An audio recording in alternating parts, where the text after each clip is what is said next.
Okay, it says we are live. Let's just check that.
Yeah, we do have people logging in. So I think I'm going to just go ahead when I get time. I'm going to just check that. So, good evening, Rini, and welcome to Moms and Store. And thank you for being here. So, hi everyone. I'm Reshma Krishnamurthy, the founder of Moms and Stories. And many of you might know Moms and Stories we began as a page, and we now even have a website on momsandstories.com. And we do a lot of initiatives for moms and kids. So today we have Rini Simon Khanna as part of Facebook live session. But this one is more of a conversational one. So rather than guests going solo. So Rini, as many of you probably might know, especially those growing in 80s and 90s, she's one of the very well-known faces of Indian television, particularly of news reading. She began with many stints, particularly with All India Radio. And if I've read right about her, she began very, very early, in fact. And Rini has been a voice professional, hosted national and international events. And those living in the capital city will also know she's the voice of the Delhi Metro train. So coming to the topic, women beyond home. So we hear two women confined to their homes thanks to COVID. We're doing this section. So, hi Rini. Hi Reshma, I'm getting your sound a little buffered, so if there is a little late reaction from me, please excuse that because it's taking a little time for me to understand what you're saying. But I did get the bit about the welcome and the Mums and Stories page and website. All right. So how is it at your home? We're talking about homes. How is it at your home? Was it your mom or someone else who influenced you while growing up, or for your decision to enter media? How is it for you? Or was it your dad, somebody else who did that? Okay. So, well, as all careers do, it begins at home.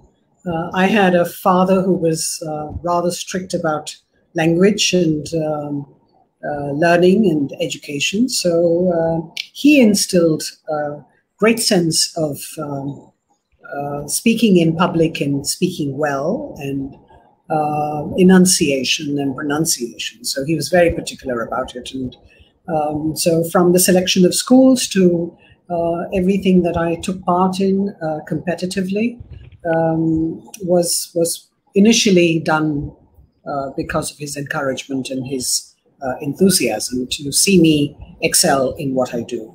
I also have an elder brother who had already gone on to create a space for himself while he was in school and college. My father was a good orator, so we were able to imbibe this in the home through a parent who was very, very vocal. And we were encouraged to kind of, be vocal. And we were not children who were sent away and said, "Okay, don't talk," and you shouldn't be heard. We were encouraged to speak, and and because we were encouraged to speak, we were also encouraged to read. So I had a large collection of books.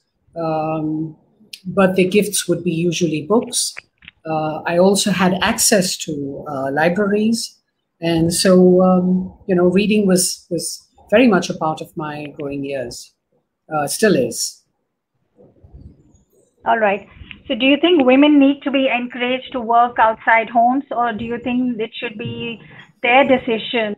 This comes as a debate, for every decade, for every generation. And, what do you think about it at all? It should be the choice of the woman, or how's it? What do you feel about it? Well, I don't think working or a career or education is gender driven, first and foremost. So it doesn't matter to me whether it is a woman or a man. I think all of us have potential to do well in whatever we choose to do. And we should be encouraged to do so. Having said that, I know that women have been burdened with the larger part of manual work at home, while the man is traditionally seen as someone who went out and earned the money and brought the butter in. However, I think the world has changed. The world that my mother had was very different from the world that I grew in. Although my mother was a working mother, so I never knew a world which was not having women who worked. Having said that, I also know that she worked at home. So in addition to the career that she had, she also was a mother and a wife and a homemaker. And hence, I never saw my mother in any other mode. Home was also work, and I recognized that as just one more aspect of work. I never saw it as being menial or something that was for lesser folk to do, and hence the weaker gender to pursue. So in that sense, I would not say that work needs to be or careers need to be pushed across as being gender specific. I think both genders should be encouraged to work, and women particularly, I say, because of the fact that it should not be confined to the house. They need to have that exposure to the outside world. And it could be in many forms. It doesn't have to be a 9-to-5 desk job. It doesn't have to be a job that she does, based on her gender. So it doesn't have to be traditional roles. I don't see boxes, that women need to kind of be put into. As a child, I was never restricted from doing anything that my brother did. I was as much a tomboy as he was encouraged to play with dolls. Although we didn't have dolls and guns at home to play with. I mean, it was more outdoor activities. I think we were encouraged more to be outside and invent games and climb trees and play in the mud and play in the sandbox, as it were. Awesome. So you've been actually having, different environment, at least, with the working professional, with the working mom outside home. So it's always been the encouragement which has been inbuilt right from childhood then. Yeah, I don't think there was ever an option for me not to be a working person. I mean, that didn't occur. That option was never available. It was never the normal option. I was always told that I would be working and I would marry someone who would be working, and and that's the way it would be. I never saw myself as until 21 you are in college and then you're married off and then you'll be in a house and you'll have babies and you'll cook and clean and keep home. The boundaries were never set. They were always, I was always told, hey, listen, do you want to study more? Do you want to go out? Do you want to travel? Do you want to do a lot more than what is on the table? All right. So we are actually a mom's platform, and we do talk about a lot on mom's issues and various aspects of motherhood. So how has been your journey of motherhood? You can share as much as you're comfortable. I mean, how has it been for you? Well, I've been a mother now for 29 years, so it's been a long time. I was not, I was, I got into motherhood as being very eager and extremely keen, and I thought I would have a battery of kids. But I had a long labor. I had 26 hours of labor, and that completely swore me off motherhood in that sense. That I did not ever want to have another child because of the 26 hours of labor. So although they were excruciating, I was blessed with a healthy and bright and happy baby who's now 29-year-old young male adult. It's been great. It's also been not so great because, as you know, life comes with ups and downs, and children are individuals, and you really can't say, oh, this is how I want it. And I'm a great planner. So I planned my pregnancy right to the T, including the date that I wanted the child to be born on.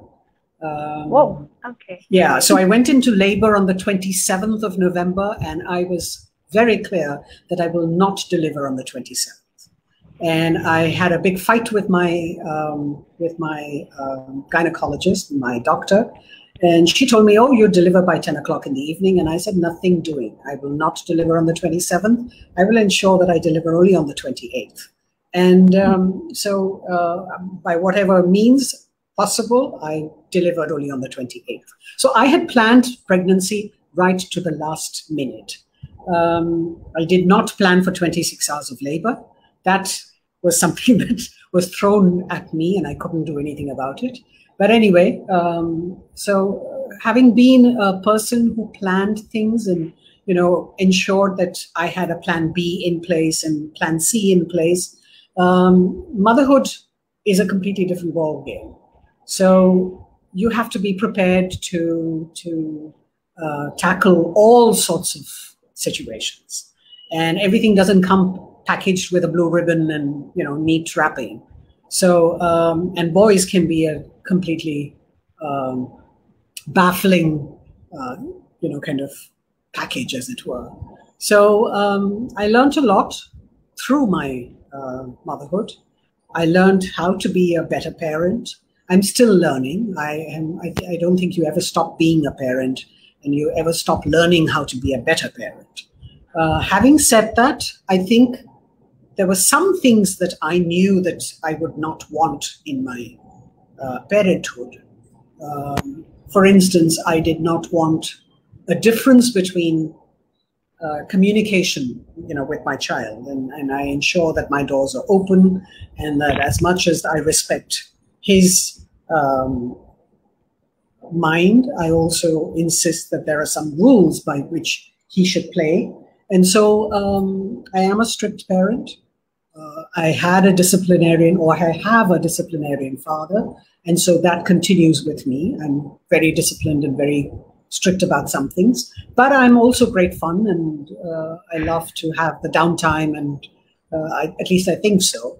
And I have a very open communication with Sahil, my son, and we're like friends, we're like buddies, and yet I do draw a line in some places, and I say, okay, step back, and now I need to be the mother, and you need to be the child, and that's how it is. So.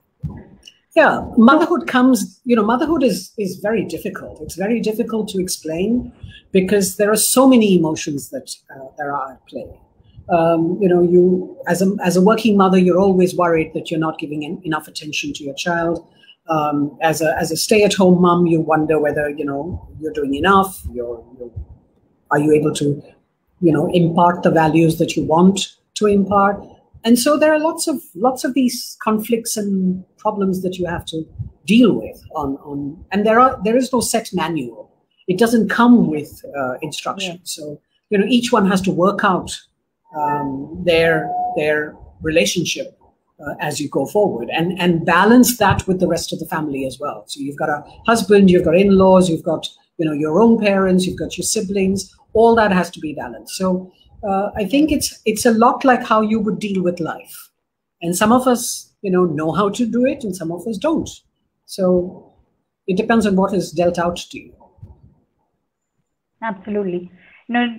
Talking about women beyond homes, when you were in a full-time role on Doordarshan, those days of the news anchoring and everything, tell us a little bit about that. How would you juggle? The technology wasn't there. How would you manage with various roles at home? And little bit about how would news reading happen at that time? It would be impromptu. It would be given to you, very minimal amount of information. What is that thing that major change that you see from those days to now? Okay, that's a lot of questions, but I'll try and make that as short as possible for you. So I joined radio when I was about 19 or 18, and I started doing a lot of programs for a small little channel called Yuvavani, which used to be a channel for the youth. And from there, I progressed to the main channels, which were giving out programs on music, features, documentaries, and things like that. And when I was in college is when I joined All India Radio. All India Radio to read news, actually. And so 1982, I got onto news, and I was reading news there. And while I was doing all this, I was also doing college. So Doordarshan was not a stepping stone where I was doing a 9-to-5 job or I was an employee of Doordarshan. I was a freelancer with everything that I'm doing. I'm still a freelancer. I did never want a 9-to-5 job. And because you were a freelancer, you were doing multiple things. So I was doing radio and television and a whole lot of other hosting and anchoring. I was also doing my master's. I was also doing odd jobs here and there. So which meant that you really had very little time of your own. If you were working during the day, then you would do the night shift on radio, on other channels apart from news. So, 24/7, I had something or the other on my calendar. And if it was not radio or television, there would be a live show to anchor. There would be films to voice. There would be voiceovers to do, etc. So Doordarshan happened in 1984. And I did Doordarshan for about 25 years, maybe. And then the progression from 1982 when color came in. So by the time I joined Doordarshan, it was already color television. There was a black and white era, which a lot of our viewers may not be aware of, but there was a black and white era. And when I got on in 1984, I had done about 3 months of Parliament news, which was black and white. Though part of the broadcast that would be taking place on Doordarshan would be color, a large part would be also black and white. So Parliament news used to be black and white, and the main bulletins would be a color, in color television. So 1984, after having done about 3 months of Parliament news, which was at an unearthly hour at 11:30, hardly anybody tuned in. Parliamentarians would tune in because they would hear their voice. Sorry? 11:30 p.m. 11:30 p.m. or 11 o'clock. And so it would be a half-an-hour bulletin. And largely the audience would be, politicians or people who were related to Parliament. And also few odd listeners who had interest in politics. So I got noticed, and then I was told that I'm being put onto the main bulletins. So in '84 is when I started my career on the main bulletins, which was at 9 o'clock in the night, and that was an hour or half an hour, depending on the time of the season. And there were solo newsreaders, and there would also be dual newsreaders. So you would have a male and a female, or a female and a female, depending on how many people were there. So a lot of us were casual newsreaders. We were not employees. We had just one or two, I think two employees who were there, Salma Sultan in Hindi and Meenu Talwar in English. And the rest of us were all, people who were holding jobs and careers outside of Doordarshan. So this they would do in their spare time. For me, this was the only job that I really had. I mean, in the sense that the number of hours that I put in regularly for 25 years. So this was my main bread and butter, as it were. We started with no teleprompters and no computers. 1984, we didn't have computers, so we had typed sheets that we were reading off. Many of us would memorize parts of it, not all of it, and read from pages that were just typed out and sent to us. Very often, we would not get to see those pages, and we would have to edit those pages as it happened while you're on air. And so you had to have a certain skill with language and be able to be quick on the uptake and correct or rectify mistakes if they were printed out. Then we had the auto cue, the precursor to the teleprompter. And the auto cue was like a big toilet roll of paper, which was typed on. And then this roll would be moved manually by somebody else, not you, who would stand behind the camera. And this would come onto the camera. So you'd read off it. And it would appear like magically you had, great memory and you were able to read the news, as it were. From there, we moved on to the teleprompter, which gave us far more, freedom, as it were. And also the internet happened, and the means and sources of news increased, and technology was at your feet, as it were. You were able to get in far more visuals, which were not there in the case when I started off. Parliament News, in fact, was a dry bulletin. It was only me. You saw me for 30 minutes, and you heard tongue twister names being pronounced by us in those 30 minutes. So by the time I left, I think 2006 is when I stopped reading news. You had the internet, you'd had the cable television occur. You had channels which had from 1 had gone to 100 or more. So there was this huge burst of mediums and enough sources of news available to you. In addition to television, you also had it on your mobile phones, which was not there before.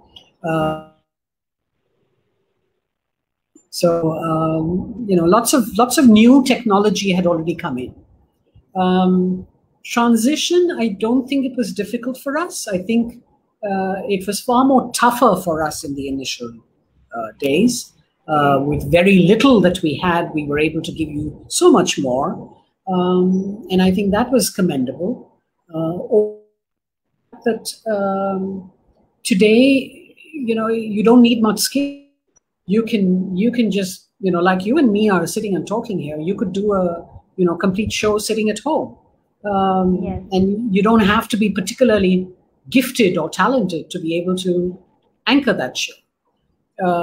In the old days, you had to be good in language. You had to be good as far as, presentation skills is concerned, because the only skills that you have, or the only tools that you have, are your voice and your face and, the stuff that you're putting out.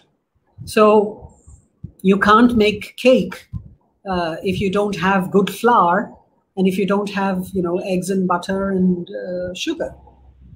So those are the key ingredients. And if you don't have those, then no amount of icing or no amount of color or no amount of cherries on the top are going to make a good cake.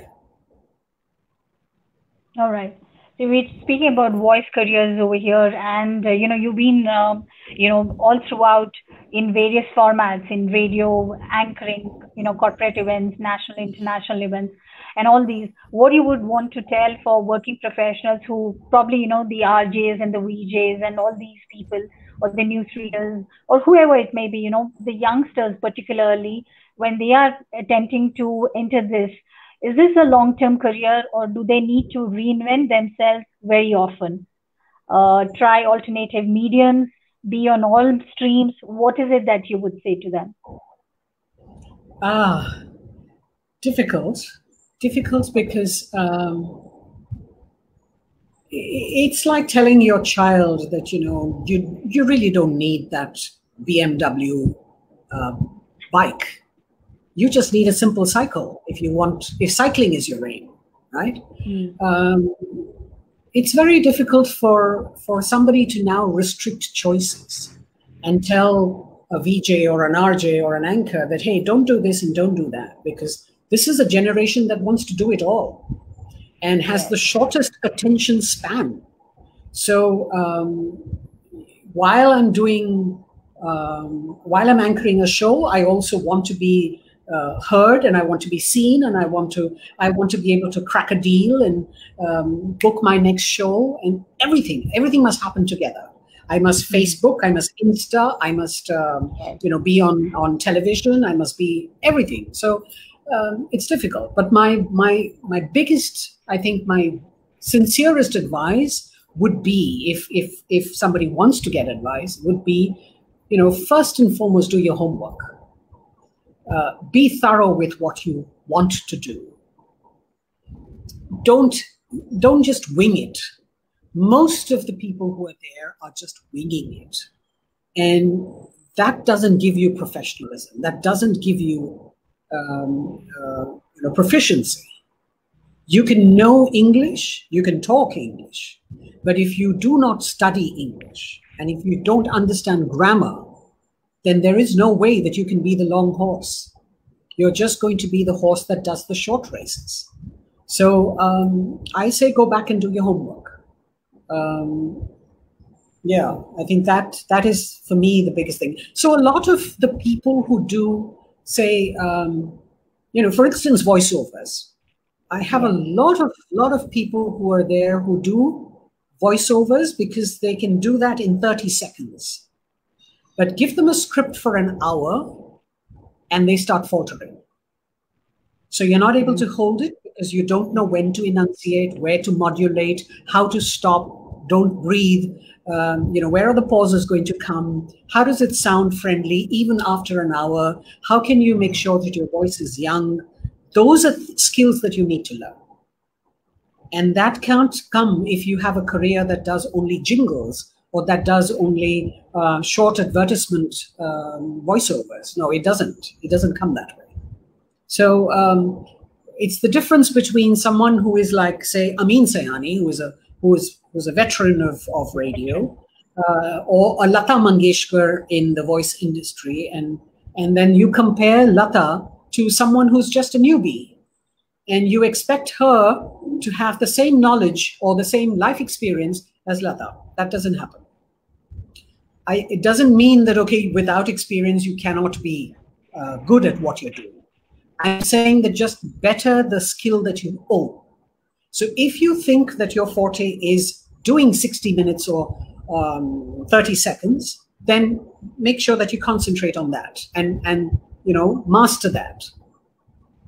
It's a similar advice that you would give to someone who's a sculptor. Yes. Just because you're able to make a cup or make a glass, it doesn't mean that you could make a Ganesh statue or that you could make a sculpture of that magnitude. So recognize your skills and polish them and practice and practice and practice. There is nothing that can substitute practice. Awesome.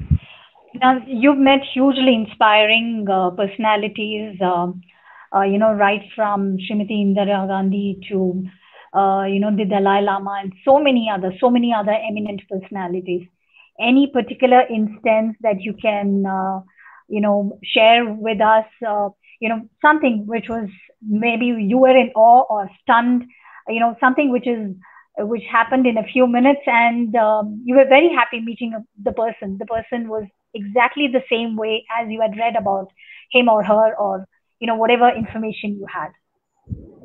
Oh, there are lots of instances, Reshma. Okay. I mean, I've had the good fortune of being able to do the Non-Aligned Summit when, Mrs. Gandhi was hosting it here in New Delhi, meeting people like Yasser Arafat, Desmond Tutu, from Bill Clinton to Al Gore to Nelson Mandela to just last year, 2 years ago when I met Pele.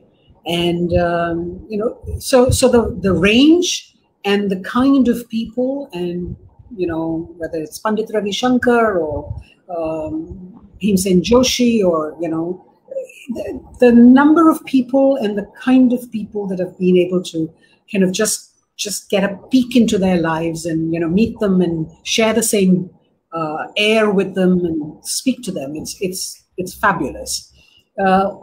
All through this, it's easy to get overawed, and it's easy to kind of, say, oh my God, what a fantastic person, and completely be blindsided by, everything that goes with them. But you have to understand that they're all human and they have flaws. So how real is that person? I mean, that is what appeals to me. So for me, when Pele is happy to hold my hand and say, come back and take a picture with me, I think that is the generosity of that person. I mean, why should he? Why should anybody be nice to you? I think that stands out for me. And I'm happy to say that I've had moments of this kind with all the kind, the big people, the famous and the talented people that I've met. And it's wonderful to know that they share the same feelings with you.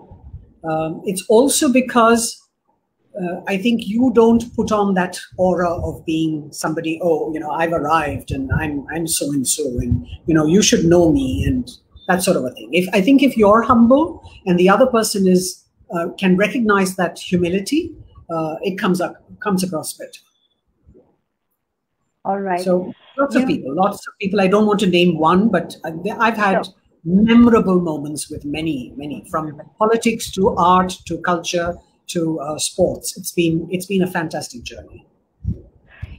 Those of us who grew up in the 80s, we were told by parents at home and, to emulate the kind of pronunciation, the language, and the way all of you newsreaders would read. So you were kind of icons.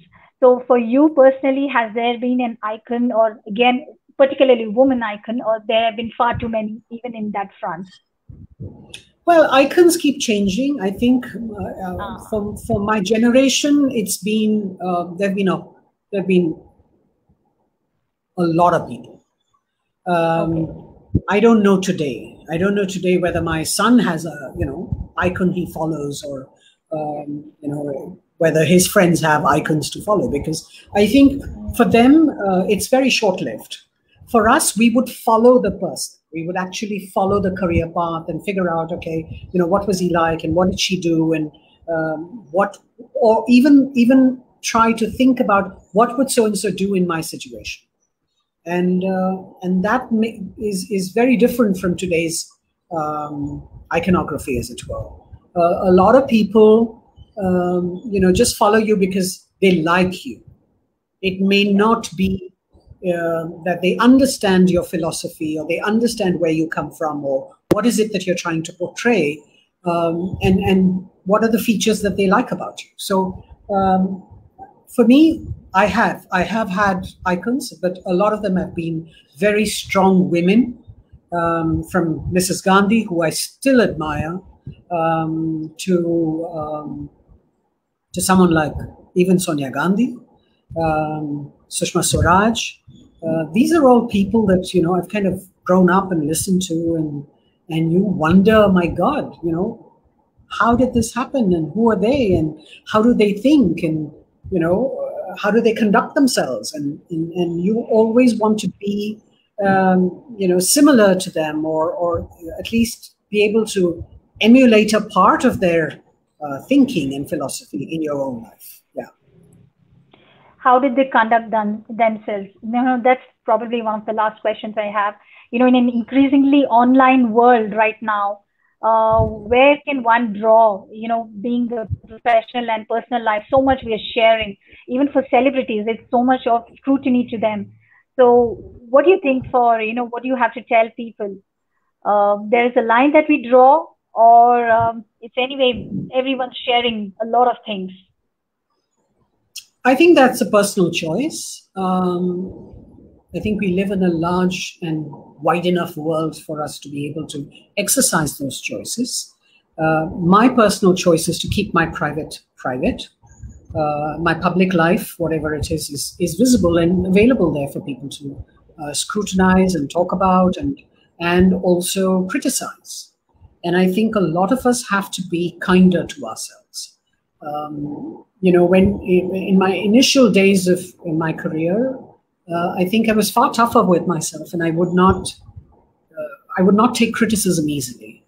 But I had a father who would sit me down and pull those little strings that that hold you up and smash your egos and tell you that, hey, you're nobody, you're nowhere.